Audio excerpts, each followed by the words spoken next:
দুঃখ পেলে বা কোনো আঘাত পেলে আমরা কাঁদি, আর কাঁদলে চোখ দিয়ে জল তো আসেই। কিন্তু কান্নার সঙ্গে চোখের জলের কি সম্পর্ক বলুন তো? আজকের ভিডিওতে আমরা সেটা নিয়ে আলোচনা করব। তো চলুন শুরু করা যাক। কান্না হলো একটি প্রাকৃতিক প্রতিক্রিয়া যা আমাদের মানসিক উদ্বেগ বা মানসিক চাপকে হ্রাস করে। আমরা যখন কোনো আঘাত পাই বা দুঃখ বোধ করি তখন মস্তিষ্ক থেকে বেশ কিছু রাসায়নিক পদার্থ নির্গত হয় যা মনের উদ্বেগ বা আবেগকে বাড়িয়ে দেয়। কিন্তু কান্না মস্তিষ্কে সেই রাসায়নিকের মিশ্রণের হারকে কমিয়ে দিতে সক্ষম। আর সেই রাসায়নিক মিশ্রণের হার যদি কমে যায় তাহলে আমাদের মনের বোঝাটা অনেকটা হালকা হয় এবং মানসিক উদ্বেগটাও কমে যায়। কান্নার আরেকটি কারণ হলো এটি আমাদের মনের ভাব প্রকাশ করতে সাহায্য করে। কান্না আমাদের মনের দুঃখ, আঘাত বা ক্ষোভের প্রকাশেও সহায়ক। আর এই কান্নার দ্বারাই আমরা অন্যদেরকে বোঝাতে পারি আমাদের মনের কথা, আর অন্যরাও আমাদেরকে সান্ত্বনা দিতে পারে।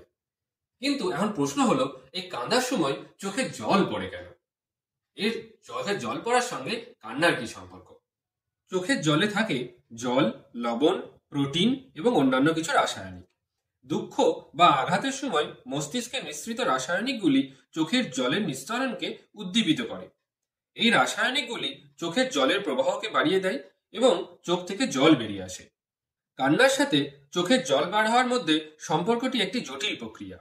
তবে এটি স্পষ্ট যে কান্না হলো একটি গুরুত্বপূর্ণ মানসিক এবং শারীরিক প্রতিক্রিয়া যা আমাদের মানসিক স্বাস্থ্য এবং সুস্থতার জন্য অত্যন্ত গুরুত্বপূর্ণ।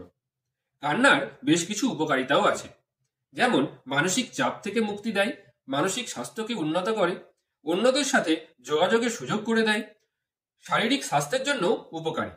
কান্না একটি স্বাভাবিক এবং স্বাস্থ্যকর প্রতিক্রিয়া। যদি আপনি দুঃখিত বা আঘাত বোধ করেন তাহলে আপনার কান্নাটা স্বাভাবিক।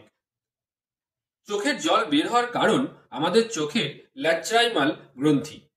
ল্যাক্রাইমাল গ্রন্থি থেকে এক ফ্লুইড বা অশ্রু নির্গত হয়। এই ফ্লুইডের মূল কাজ হলো চোখের যে অঙ্গ প্রত্যঙ্গ অর্থাৎ চোখের অন্যান্য সামগ্রীর স্বাস্থ্যকে রক্ষা করা। শুকনো বা ব্যাকটেরিয়া দ্বারা সংক্রমিত হলে চোখকে সেখান থেকে রক্ষা করে এই ফ্লুইডটি সাধারণত চোখের কোণ থেকে নাকের দিকে অল্প অল্প করে প্রবাহিত হয়। কিন্তু আমরা যখন দুঃখ পাই বা আঘাত লাগে তখন আমাদের শরীরের বিভিন্ন হরমোন এবং নিউরো ট্রান্সমিটার রিলিজ হয়, যেমন কর্টিসল, এন্ডরফিন, ডোপামিন, সেরোটোনিন ইত্যাদি।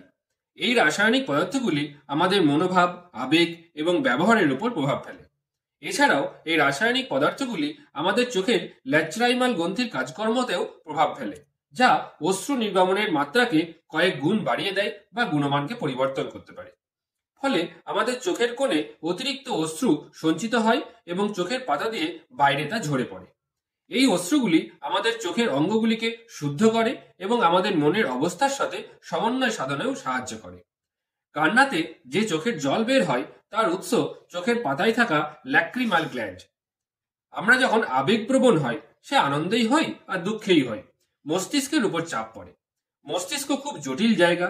মস্তিষ্কের ব্রেনের স্টেমের নিম্নাংশ পন্টোমেডুলারি স্নায়ু দ্বারা ঘেরা থাকে, যা কান্নার প্রান্তীয় স্নায়ু কেন্দ্র রূপে কাজ করে। কাঁদার সময় মুখমণ্ডলে বিভিন্ন পেশি সমূহ কাজ করে। আবেগের ঘনত্ব বেশি হলে অনেক সময় শুধু চোখ দিয়ে নয়, নাক দিয়েও জল বের হয়। কান্না একটি বিশেষ ধরনের উদ্দীপনায় সাড়া দেওয়ার জৈবিক প্রক্রিয়াও বলা যেতে পারে। কান্নার ফলে বিভিন্ন ধরনের স্ট্রেস হরমোন বেরিয়ে যায়, মস্তিষ্ক অনেকটাই ভারমুক্ত হয়।